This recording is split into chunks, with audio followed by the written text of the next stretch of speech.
Today, we are going to go over how to start a memorial donation fundraiser on TM Community Funding. You're going to make sure you're logged in and click Start Fund.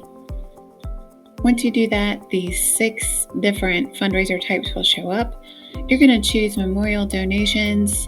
Go ahead and click that, and then your fundraiser template will pop up here.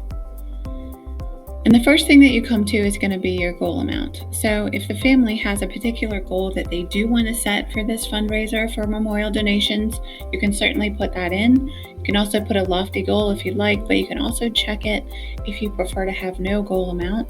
I'm going to uncheck it just to have it showing. Name your fundraiser. We're going to name this in loving memory of Jane Doe. And then the next field is a fundraiser type. You can click this arrow and toggle in between the different types, but we're going to keep this memorial donations.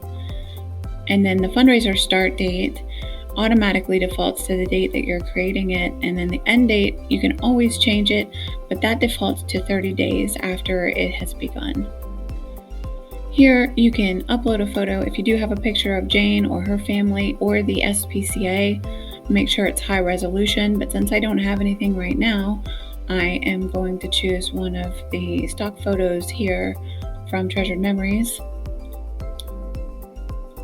And then here is a brief summary of your fundraiser. So these few sentences or one sentence, this will show when you go ahead and share it on social media or by email. So it's good to kind of give a description of exactly what it is so people know before they click on it.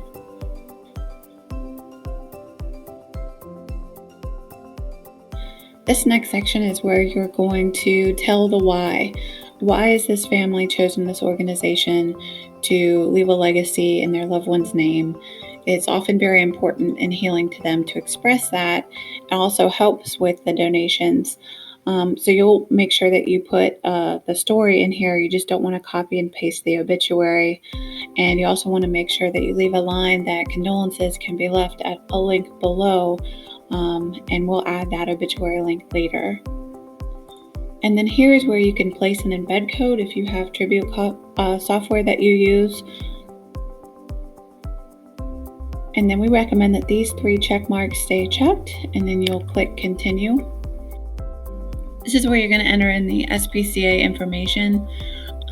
Whoever's going to be receiving the funds of these memorial donations, this is who the check will be made out to. If you don't have all this information, you can plug in the funeral home's address because these fields do need to be filled in, but make sure that you edit it at the time of the closing of the fundraiser. Then here in these fields, you can put your outreach coordinator's name if they're going to help coordinate giving to the organization with the family, but that's not necessary to fill that out. Next page is you're going to be entering in the deceased name for the paperwork and your reference, and then this is where you can put in the obituary link. So you would just go to your website, find their memorial page, and copy that link, and then paste it in here so people will be taken directly to your website on their memorial page.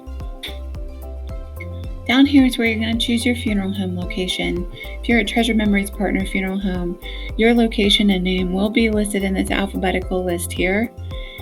If it's not and you don't find it, it's fine. You just go back up towards the top and click No Funeral Home or Funeral Home Not Listed. And then here is where you're going to put your name.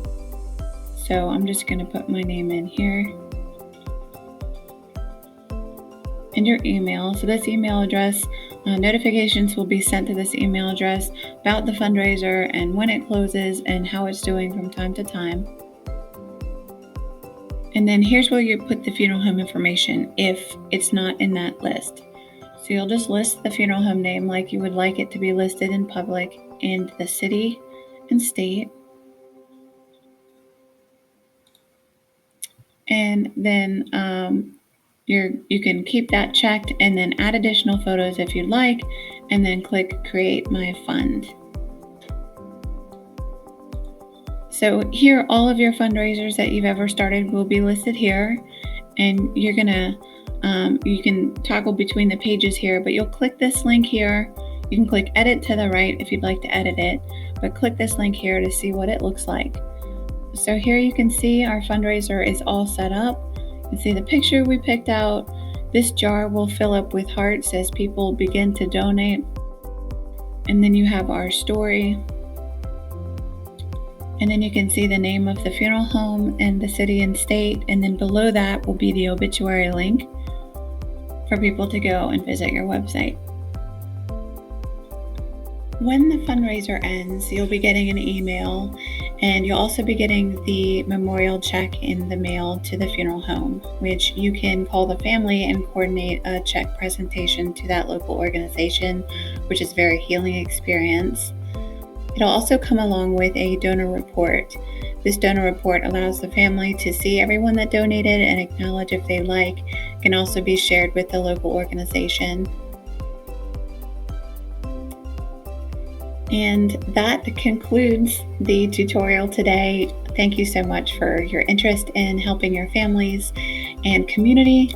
If you have any questions or if you have trouble, please feel free to email info@tmcfunding.com and we'll be happy to help.